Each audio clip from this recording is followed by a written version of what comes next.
개인 트레이너로부터의 강습은 운동이 우리 몸에 어떤 영향을 미치는지를 이해하는 데 큰 도움이 됩니다. 하지만 트레이너가 말해주지 않는 팁들도 몇 가지 있어요. 절대 여러분의 트레이너로부터 들을 수 없는 몇 가지 중요한 사항들을 지금 알려드릴게요. 10번. 벼락치기로 운동하지 마세요. 좋습니다. 체육관에 다니면서 운동을 하기로 마음먹었군요. 하지만 2주 안에 단단한 복근이 생기지 않는다고 화내지는 마세요. 만약 완벽한 바캉스 몸매를 얻기 위해 여름이 오기 한 달 전부터 운동을 열심히 시작한다면 실망을 각오하는 게 좋을 거예요. 단 6주 만에 탄탄한 몸매가 된다고 장담하는 TV 광고나 소셜미디어에 떠도는 헬스 프로그램을 믿지 마세요. 그건 말도 안 되는 소리입니다.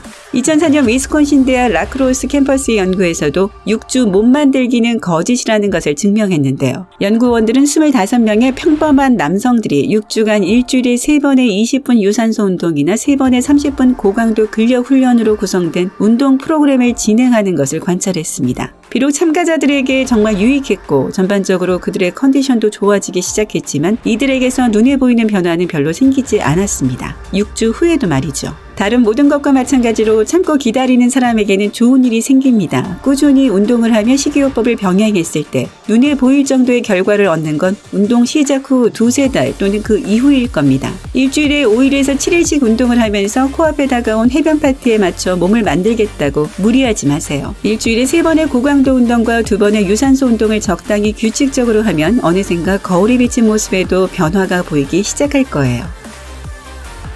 9번. 하루아침에 보디빌더가 되지는 않습니다. 만약 완벽하게 둥근 엉덩이나 마동석 같은 팔을 가지고 싶다면 한 번 더 생각해 보세요.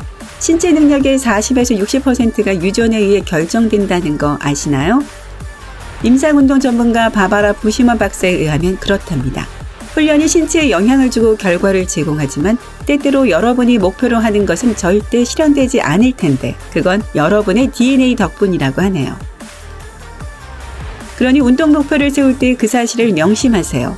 만약 액션 영화 주인공처럼 울퉁불퉁한 근육만을 원한다면 몸이 그 수준에 도달하지 못할 때 실망할지도 몰라요.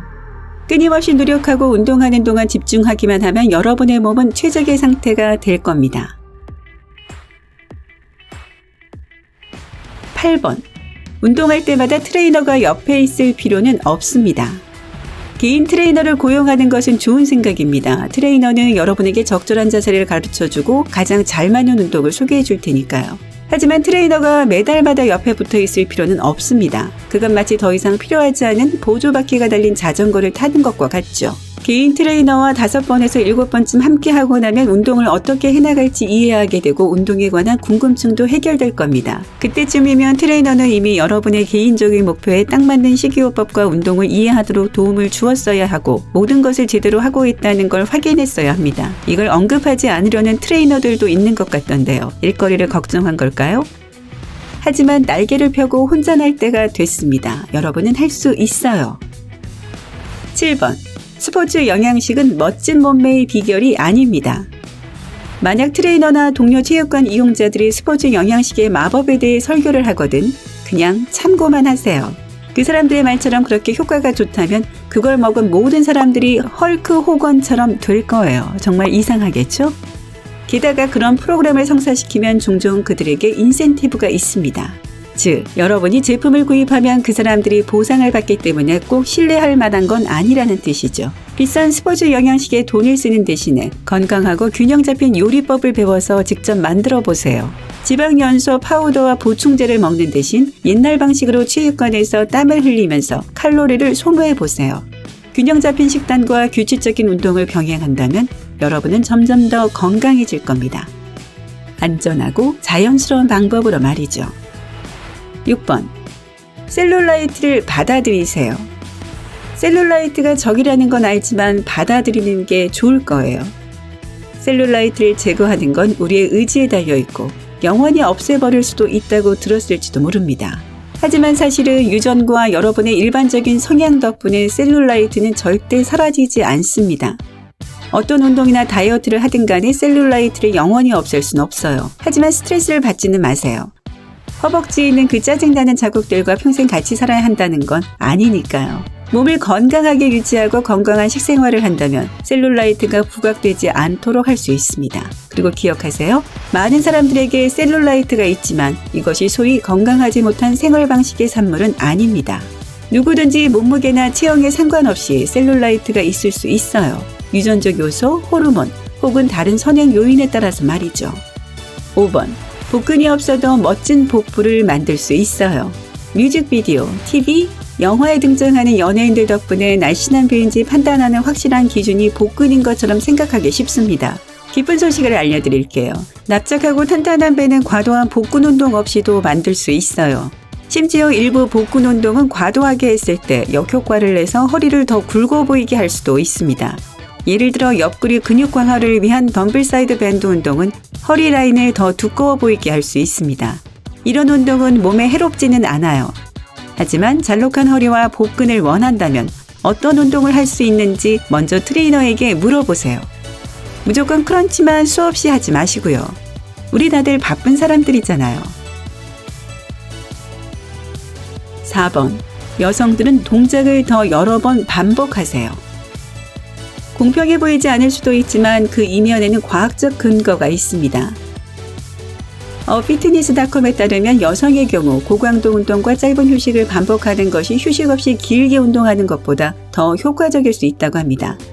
그건 여성의 몸이 너무 무리하는 것에 저항하도록 설계되어 있기 때문이에요.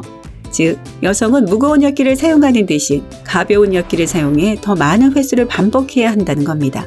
반면에 남성의 근육은 더 높은 강도와 더 많은 무게를 견뎌낼 수 있지만 힘과 에너지를 회복하기 위해서는 중간에 더 긴 휴식 시간이 필요합니다. 근데 아시죠? 사람마다 다 다르답니다. 3번. 운동을 많이 할수록 더 많이 먹어야 해요. 맞아요. 운동을 많이 하면 더 많이 먹어야 합니다. 그렇다고 해서 체육관에서 딱 1시간 동안 운동하고 나서 가장 가까운 피자 가게로 달려가 기름진 피자로 배를 채워야 한다는 뜻은 아니고요. 적당한 운동과 함께 채소, 과일, 단백질 그리고 건강한 지방으로 균형 잡힌 식사를 하면 건강한 몸무게를 유지하는 데 도움이 될 겁니다. 만약 체중을 줄이고자 하신다면 음식 섭취는 힘든 운동이 끝나고 한두 시간 뒤로 미루세요. 하지만 그 시간이 됐을 땐 꼭 먹어야 한다는 건 기억하셔야 합니다. 만약 음식을 충분히 먹지 않고 운동만 한다면 몸은 에너지를 절약하기 위해 실제로 신진대사를 늦출 것입니다. 그렇게 되면 칼로리 소모도 줄어들게 되겠죠? 2번. 체육관에 다니지 않아도 건강해질 수 있어요.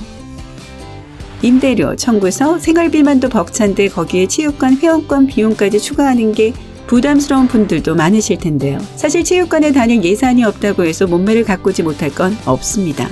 실내와 실외에서 할 수 있는 여러 종류의 훌륭한 운동들이 많이 있고요. 이 운동들은 체육관에서 하는 운동들과 같은 효과를 냅니다. 예를 들어 하이킹이나 달리기를 하는 것은 러닝머신 위를 걷는 운동의 훌륭한 대안입니다. 아파트나 동네 쇼핑몰에서처럼 계단을 이용할 수 있다면 스탠비를 찾지 않아도 되겠죠. 스쿼트, 팔 굽혀 펴기, 플랭크 등 여러 근력 운동들은 매트만 깔면 할 수 있습니다. 집에서도요. 그렇다면 더 미룰 이유가 없겠죠? 1번. 운동을 할 때는 기본에 충실하세요. 개인 트레이너와 함께 운동을 하면 아마도 피트니스 분야에서 유행하고 있는 동작들을 배우게 될 거예요.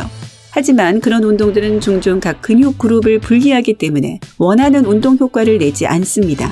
사람들은 오히려 기본적인 동작에 집중하면서 최고의 결과를 내곤 합니다. 런지, 플랭크, 데드리프트, 스쿼트, 팔 굽혀 펴기 같은 거 말이죠. 그렇다고 해서 근육 그룹별로 분리된 운동을 하면 안 된다는 뜻은 아니고요. 기본 동작을 꼭 하면서 가끔 새로운 동작을 섞어야 합니다. 시간이 좀 지나면 어떤 동작이 본인에게 가장 좋은지를 알게 될 거예요. 예를 들어 런지가 엉덩이 전체 근육에 아주 도움이 되고 스쿼트는 엉덩이 윗부분만 튼튼하게 한다는 걸 발견할 수도 있어요. 여러분에게 맞는 운동을 하시면서 목표를 달성하세요. 이 중에서 어떤 팁이 가장 도움이 된다고 생각하세요? 아래 댓글로 모두에게 알려주세요. 이 비디오에 좋아요를 주는 것을 잊지 말고 친구들과 공유하고 구독을 클릭해 항상 삶의 밝은 면에 머무르세요.